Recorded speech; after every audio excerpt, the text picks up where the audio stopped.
Hey everyone, ZavAdven here from ZavAdven. Got a little PlanetSide 2 video for you guys here today. And today we'll be looking at the medium-range bolt-action rifles available to the Infiltrator class. All three faction-specific rifles are statistically identical, although the new conglomerate's SAS-R is the only weapon that has a crosshair available in both 3.4 and 4x magnification. The other factions use chevrons and red dots in some combination, but do have crosshairs available in the 4x category, just not the 3.4. Let's take a look at these weapons and get some facts on the table before we get into why I'm falling in love with these rifles. Pew, pew, pew, pew.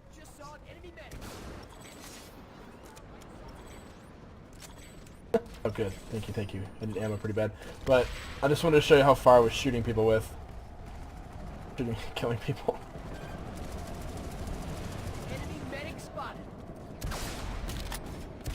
Take some ammunition. Alright, you see those dudes with the jump pad over there? Down that way? Yeah, I was shooting at them too, but I was down on our landing pad. Yeah. I have a 3.4 times optic. I can't even really see the guys. I'm getting headshots on them. Like, got one? It's so satisfying to use this. I hit someone with the underboss from here. Kill them all!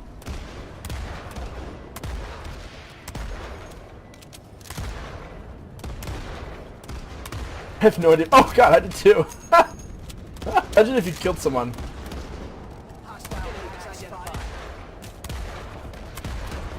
Oh, he moved. I got 2 hit markers on someone. Are you aiming up for bullet drop? Oh yeah. Thing is, so many of them are standing still because they think they're safe from snipers over there, and I just shoot them with the sniper rifle.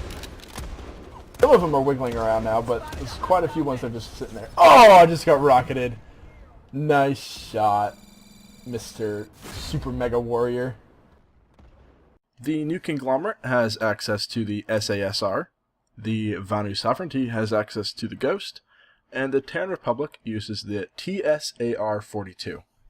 As I said, they're all statistically identical, doing 700 damage up to 10 meters before dropping off to 400 damage at 200 meters. Under ideal circumstances, they fire at 54 rounds per minute and have a bullet velocity of 500 meters per second. Well, I guess they have a bullet velocity of 500 meters per second all the time, but 54 rounds per minute if you're perfect on your mouse button. And you'll notice in the footage here that the VS version does indeed have bullet drop. I hear this all the time. VS weapons don't have bullet drop. A lot of them don't, but every single sniper rifle I've ever used in the Vanu's arsenal does have some bullet drop. I don't think they're carbines, assault rifles, LMGs. I don't think they do, but at the ranges that you typically fight with them at, it doesn't really matter. But as you can clearly see here, I'm aiming above my target's head.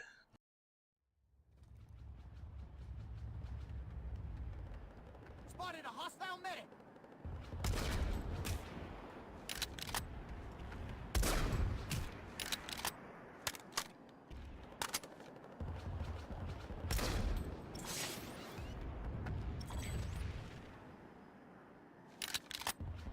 Just saw an enemy medic.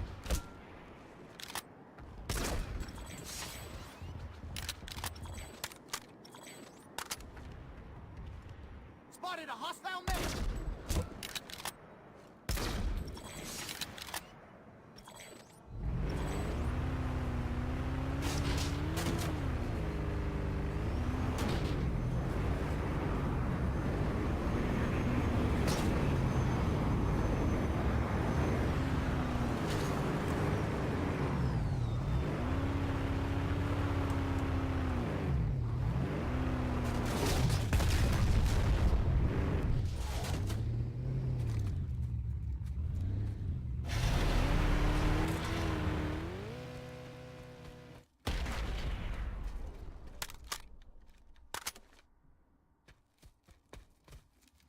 Now, during my play sessions, I've found that the sweet spot for these rifles is between 50 and 150 meters, but they keep their ability to one-shot infantry out to 200 meters. However, past 150 meters, the player must start accounting for bullet drop, in addition to travel time. And so while this is perfectly doable, unless you're me, I'm terrible at it. Not having to add an additional element of problem solving will really help your effectiveness. So at 50 meters, you can just aim right at the target's head, and while you'll be out of range of most weapons that your opponents will be using, you, using your 3.4 or 4 times optic, your target's head will be nice and sizable, not huge, but I mean it'll be a very easy target in the center of your screen. And while at 150 meters, your targets will be pretty small, it takes either another infiltrator or an incredibly skilled player to reliably land shots on you. And again, you still don't have to account for bullet drop.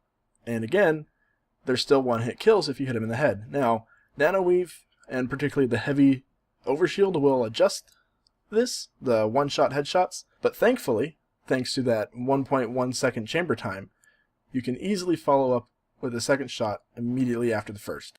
So, why do I love these guns? Well, in most shooters, I love sniper rifles, be they semi-automatic designated marksman rifles or battle rifles, or bolt-action rifles. The idea of being able to drop my opponents well before they can even touch me has always been very appealing. But sniping in PlanetSide 2 is, pretty tricky. Even coming from other large-scale games like Battlefield and Arma, PlanetSide's questionable hit registration and server responsiveness, combined with my less than first-class accuracy, has always made long-range engagements a sticking point for me. So the CQC bolt actions, as I like to call them, essentially forced me to get closer to my opponents. Now, this does sound kind of like a no-brainer when I say it out loud, but it's the truth. The lack of a 6x or higher optic choice made me scoot forward a few dozen meters until I could at least semi-reliably land shots on my targets, and then start scooting back, as opposed to the other way around.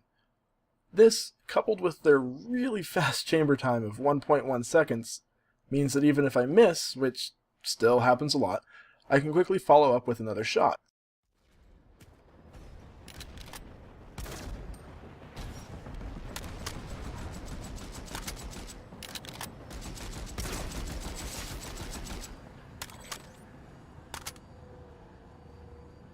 Watch your six! Infiltrator in the area!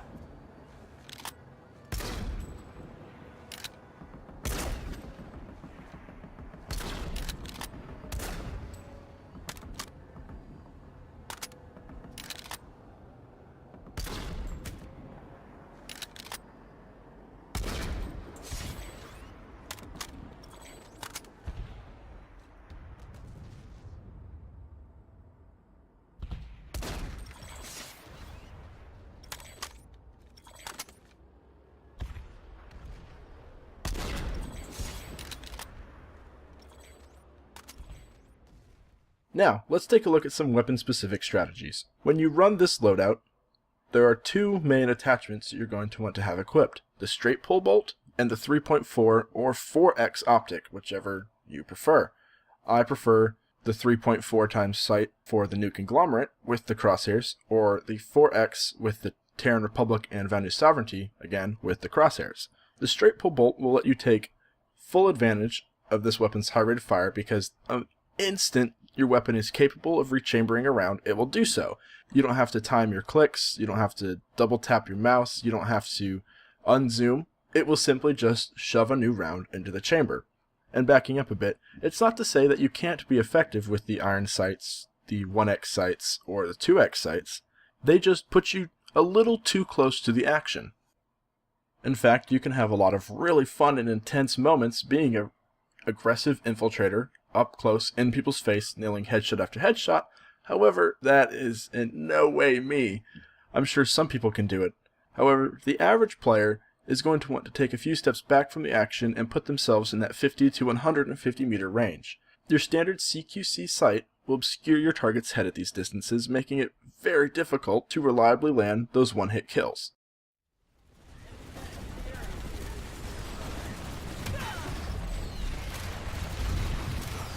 What do you want me to do? Oh, no, I was going to pull Liberator, but I got revived, so.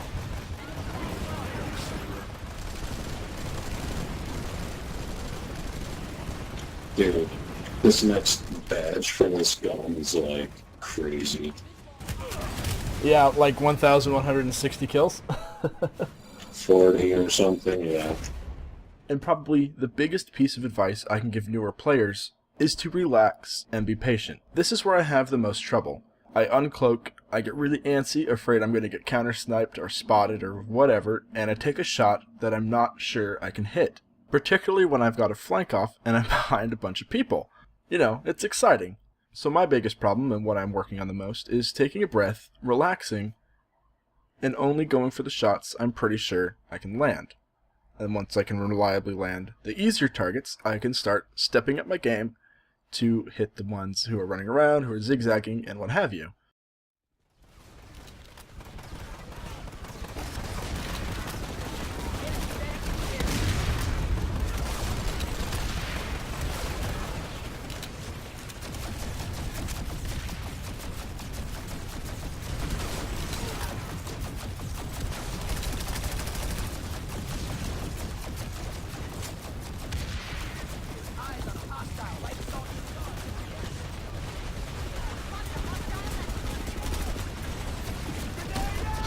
I think it revived and immediately decayed.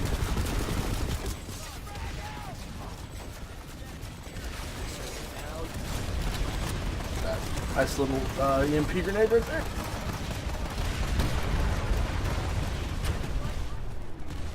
I don't know if you can see where I am.